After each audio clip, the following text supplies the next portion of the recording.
21 तर्रार विधायक दिव्या मदेरणा हमारे साथ हैं। दिव्या जी, जिस तरह का घटनाक्रम राजस्थान की राजनीति में बना है और खासतौर पर ये बात कही जा रही है कि आलाकमान जो चाह रहा है उसके उलट कुछ हो रहा है, दिव्या मदेरणा क्या देखती है और क्या स्टैंड है उनका? मेरा एक ही स्टैंड है जो 1998 के अंदर स्वर्गीय परशुराम मदेरणा का था। माइक पे ऊपर 1998 के पीसीसी के अंदर स्वर्गीय परशुराम मदेरणा ने पारित किया था प्रस्ताव एक लाइन का कि आलाकमान जो निर्णय करेंगे वो हमें मान्य होगा, और मैं उसी विरासत के झंडे को आगे लेके 98 के अंदर ये निर्णय पारित हुआ, हमने माना। 2008 के अंदर ये निर्णय पारित हुआ, हमने माना।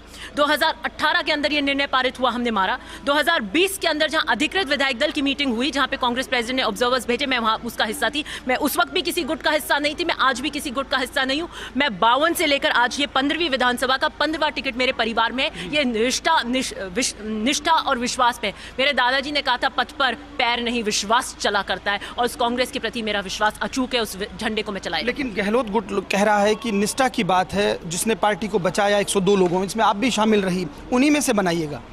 मैं इस पे कोई टिप्पणी नहीं कर सकती, क्योंकि जब मैं ये बात कहती हूँ कि कांग्रेस आलाकमान जो निर्णय करेंगी वो मान्य है, तो मैं उस पर अपनी पैरेलल राय दूं तो फिर मेरा उसमें मान्यता क्या रही? मदेरणा लेगेसी से आते हैं आप, वो परिवार जो मारवाड़ की राजनीति में नहीं राजस्थान की राजनीति में अपनी पहचान रखता है, लेकिन आखिर ऐसा क्या हुआ कि आखिर क्यों अभी तक किसान वर्ग को वो हक नहीं मिला? और ये बात लगातार कही जा रही है कि क्यों नहीं उस वर्ग से आए। देखिए, निश्चित रूप से राजस्थान के 52 से लेकर आज 15वीं विधानसभा तक ये रहा, हर गांव गरीब के व्यक्ति की आस है कि किसान वर्ग से बनना चाहिए। लेकिन बहुत से घटनाक्रम होते हैं, बहुत से चेहरे होते हैं, राजनीति संख्या बल का खेल होता है। इस पर मैं कोई टिप्पणी आज की तारीख में कर नहीं पाऊंगी, लेकिन अटूट विश्वास कांग्रेस प्रेसिडेंट में है। हर सितम हमने सहा, आपने देखा। मैं तो 10 साल का जो जीवन अल्प राजनीतिक सफर तय कर आई हूँ, उसमें राजनीति का बद से बदसूरत रंग देख कर आई हूँ।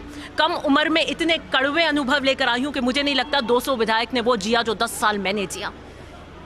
तो मैं फिर भी ये कहती हूँ कि इतना बर्दाश्त और सहनशीलता हम में तब थी क्योंकि सिद्धांतों की राजनीति पे कभी हम दो भांत नहीं हो सकते।